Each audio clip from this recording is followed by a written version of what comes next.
Have you ever driven a narcissist absolutely mad just because you refuse to break under their manipulation? When a narcissist realizes you're the kind of person they can't control, can't bend, can't emotionally shatter, you don't just scare them, you threaten their very psychological survival.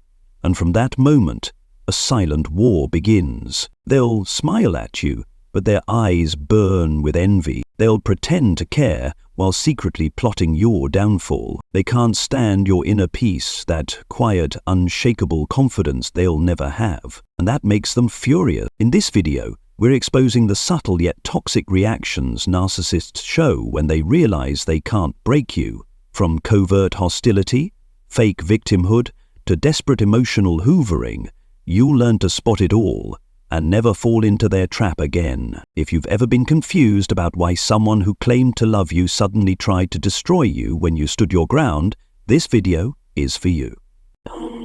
Don't forget to subscribe, because here we learn how to protect our minds and souls from master manipulators. Watch till the very end to learn how to stand your ground, protect your peace, and never be broken.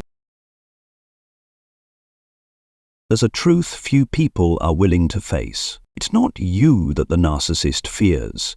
It's the power within you that they will never possess.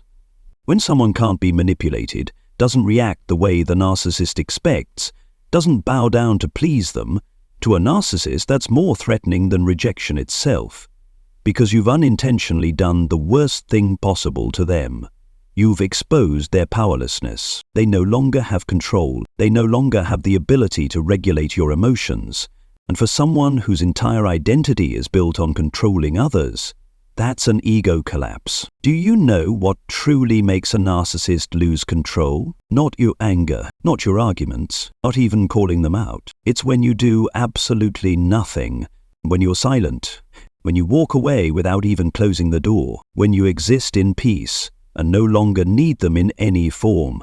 Dr. Ramani Durvasula, a renowned expert on narcissistic personality disorder, once said in a workshop, when you stop reacting, you dismantle their internal power structure.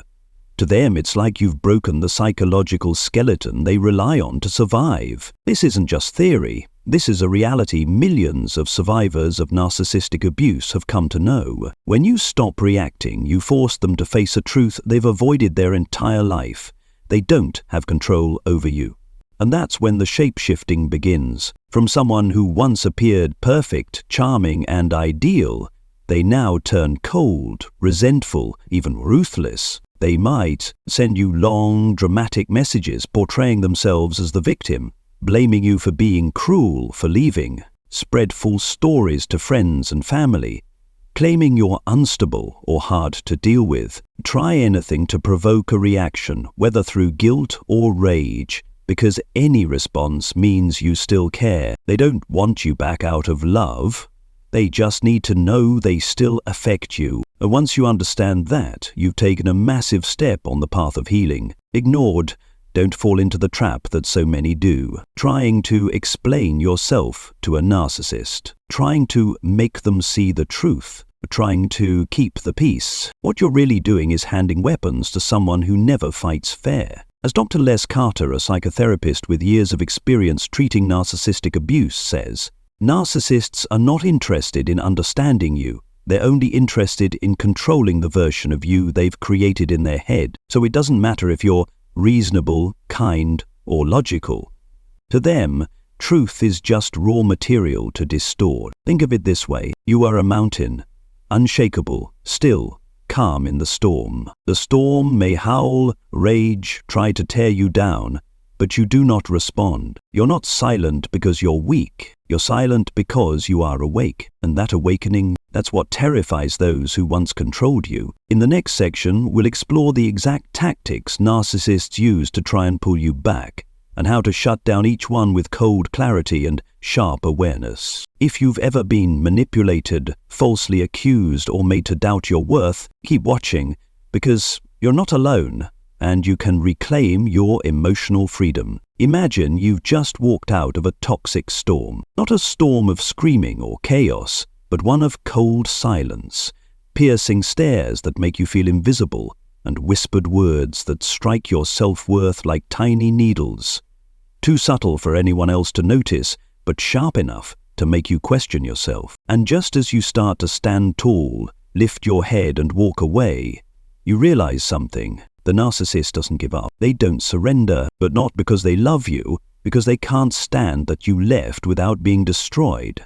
One of the core traits of pathological narcissism is the fear of abandonment, deeply intertwined with their hunger for power. Once you're no longer their supply, what psychologists call narcissistic supply, they'll do whatever it takes to reel you back in. They don't care who you are, how you feel, or how deeply you were hurt. They only care that you still exist within their sphere of control. They may return with hesitant eyes, a sorrowful voice, even apologies that sound from the heart. But remember, this is not remorse, it's strategy. Many experts refer to this phase as the hoovering phase, named after the Hoover vacuum, because the narcissist will try to suck you back into the manipulation cycle. They'll do anything to reawaken emotional connection, sending old photos, missing you texts, pretending to run into you in familiar places. They'll bring up good memories as if the pain never happened. But in truth, they're not looking for reconciliation.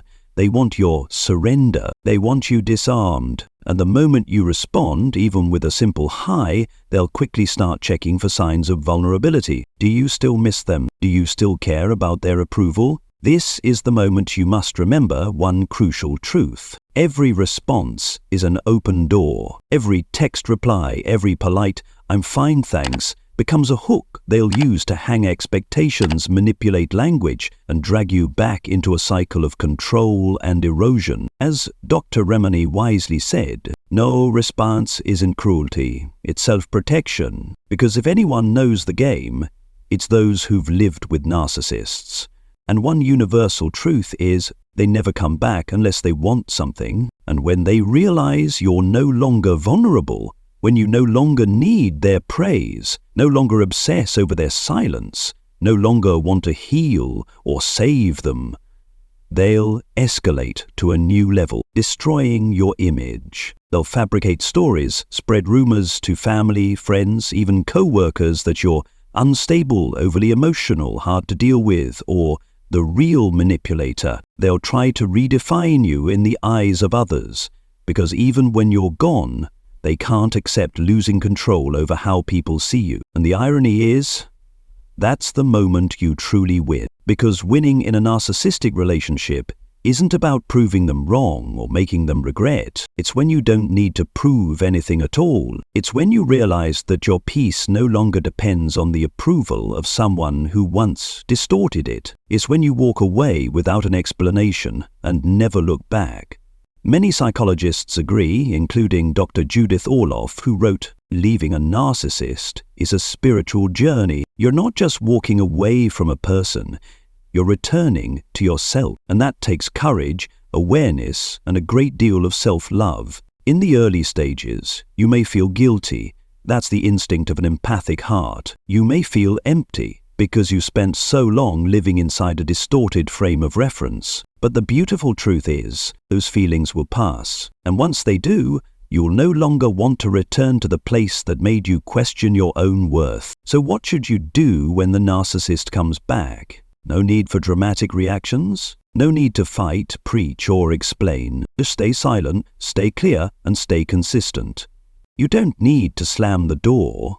Just stop opening it, and instead open a new one. One that leads to peace, clarity, and healthy relationships where love comes without control and care is free from manipulation. Because in the end, the goal isn't to deal with the narcissist. It's to make sure they no longer live in your emotional space.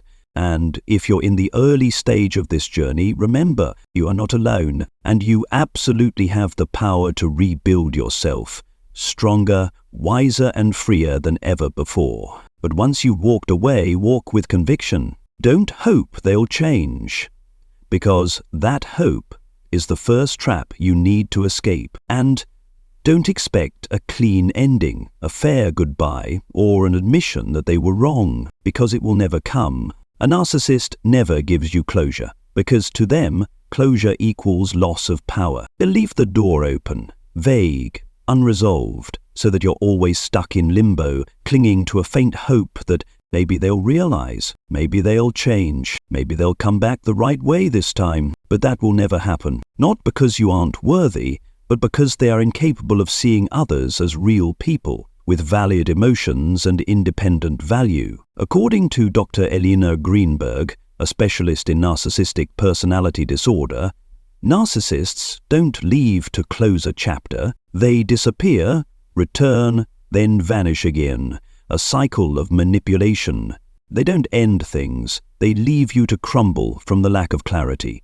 And in that ambiguity, they keep you emotionally suspended, not free to love someone new, yet not fully able to let go of them either. Let me say this clearly. A narcissist doesn't come back because they love you. They come back because somewhere inside, you're still vulnerable. They sense that weakness like a predator smells an open wound. No matter how strong you've become, if there's even a tiny bit of doubt, longing, or an unhealed void, they'll slip through it. With words, memories, or even fake vulnerability, they'll knock you down one more time. And here's what you need to understand. Every time you give them another chance, the price you pay gets higher. It's not just lost time, it's lost trust in yourself. You begin to question, was I too cold? Did I deserve this? Was it my fault? No, it wasn't your fault. You loved sincerely. You offered kindness to someone who had no healthy capacity to receive it. But that's not a failure. That's an experience. One of the biggest reasons people stay stuck in narcissistic relationships is the lack of closure. No real ending. No honest conversation. No, we should stop this. You're never given permission to grieve once and move forward. Instead, you're dragged through emotional chaos. Yesterday they say they love you. Today they disappear. Tomorrow they check in like nothing ever happened. That's not love. That's a tactic. You might be waiting for an apology, a confession, a moment where they say you mattered. But hear this. The only truth you need is how they acted, not what they said. Their behavior is the truth you must trust. And if you find yourself reliving the same pain, constantly questioning what you did wrong, that's not love. That's conditioning. Don't go back.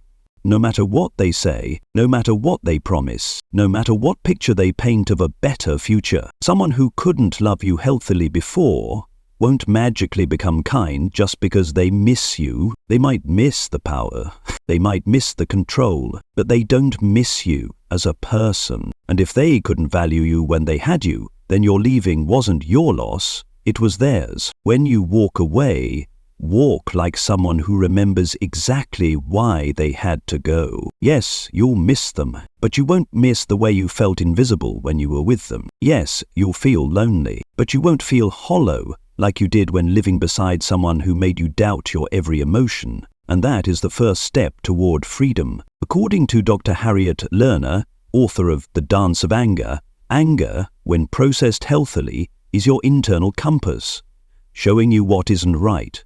If you're angry, hurt, or emotionally overwhelmed after a toxic relationship, trust that feeling.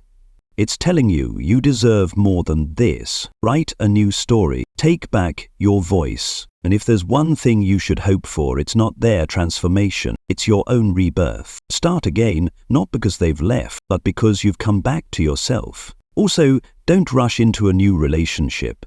Not when you haven't had the time to truly heal, or just because you want to prove to someone or even to yourself that you're fine. Because the truth is, if you're trying to prove you're okay, you probably aren't fully okay yet. You might think a new love will fill the void, that someone else will love you in all the ways your ex couldn't, that if you move on fast enough, well enough, strong enough, you'll show the world and yourself that you didn't break. But here's the thing. Love is not a strategy to rebuild your self-esteem, and people are not tools for forgetting someone else. When you enter a new relationship while still deeply wounded, you're not bringing a heart ready to love, you're bringing a heart that's searching for validation. You're not truly connecting with a new person, you're connecting with the idea that you need to be wanted again. And the danger is this. You may unconsciously assign someone the role of healer, when really they were only ever meant to be a companion. In psychology, this is known as a rebound relationship. It's not always wrong, but when entered from an unhealthy place, it often repeats the very cycles you were trying to escape. Because if you haven't learned the lessons from your previous pain, Your mind will unconsciously seek out a familiar pattern, one you may not even realize you're repeating. Not everyone is a narcissist, but if you haven't learned to set boundaries, to listen to your emotions, or to truly recognize your own worth, you'll keep attracting or tolerating the very dynamics you once ran from. You might start a new relationship because you're lonely, but ask yourself, are you looking for someone to share life with or someone to fill the emptiness? Your answer to that question changes everything about how you enter any connection. Loneliness won't kill you, but the wrong relationship can slowly erode your soul, piece by piece. As Dr. Nicole LePera, author of How to Do the Work, writes, healing after trauma is a personal responsibility. No one else can do it for you. Others can walk with you, but they can't patch the tears in your inner world. Expecting someone to come in and save you, even unconsciously, puts a burden on them they were never meant to carry. A healthy relationship isn't two people healing each other. It's two people who've taken responsibility for their own healing and choose to grow together. If you don't give yourself time to relearn how to love yourself, the love you offer others will only be a reflection of the wounds you haven't yet mended. Give yourself permission to go through the uncomfortable but necessary phase. The phase of silence and self-confrontation. The phase where you don't run to someone else to catch you, but instead you learn how to stand on your own feet. The phase where you sit with difficult questions like, why did I tolerate that for so long? Why did I forgive more than I received? Why is it so hard to let go of someone who no longer treated me like a person? Those questions might make you cry, might make you want to crawl back into someone's arms, but if you're brave enough to sit with the pain, you'll find that healing is not a destination, it's the journey of returning to yourself. Don't force yourself to be okay overnight. Don't compare your process to anyone else's. Some people need a few weeks, others need a few years to fully understand that they deserve something deeper, calmer, more respectful.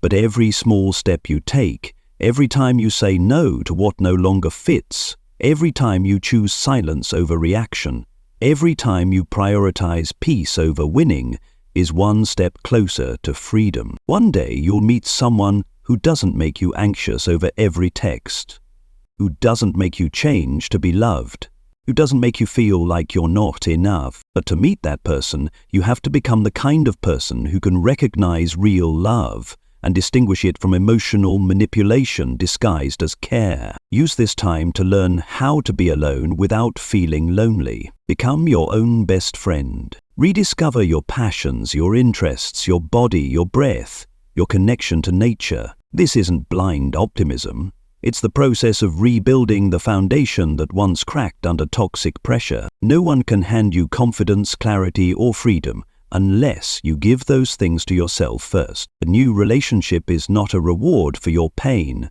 It's a gift you should only unwrap when you're truly ready to give, without needing to prove anything. Love when you feel peace within yourself, not when you're looking for someone to bring it to you. Love as a free choice, not as a life raft, because true love doesn't come to heal you. 2, it comes when you've healed enough to know you're worthy of it. Perhaps you once thought, if I'm good enough, they will change. That if you were patient enough, kind enough, forgiving enough, there would come a day when they would finally see your true worth. You waited for an apology, a moment of awakening, a fair closure, but what you received instead was silence, sarcasm, manipulation, and emotional loops that made you question whether you were the problem. Here's the truth. You weren't wrong. You simply loved someone incapable of seeing anyone beyond themselves. You were with someone who didn't seek connection but control. They didn't love you.